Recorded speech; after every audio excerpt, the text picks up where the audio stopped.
Jamais dans l'histoire de PSA, il n'y a eu de rassemblement devant cette usine historique d'Hérimoncourt.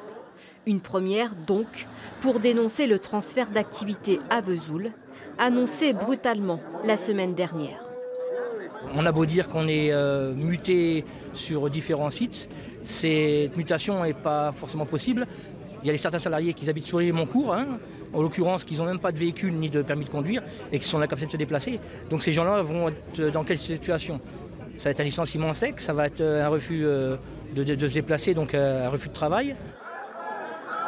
360 personnes, y compris des gilets jaunes venus en soutien, ont défilé jusqu'à la mairie.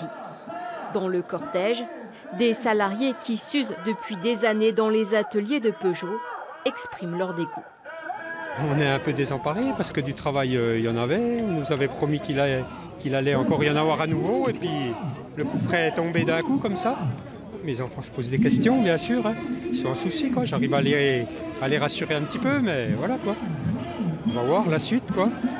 Le groupe PSA espère 1900 départs volontaires partout en France et souhaite réduire les coûts en fermant des sites, comme celui d'Hérimoncourt, une décision jugée impossible et inacceptable par certains élus.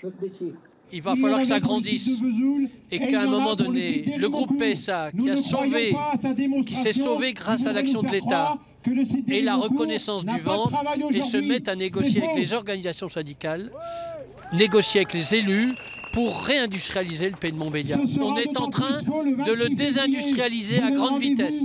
Les syndicats et la maire d'Hérimoncourt lancent une opération ville morte le 23 février prochain. Notre intersyndicale se fera dès ce jour et on verra les actions qui seront menées par la suite.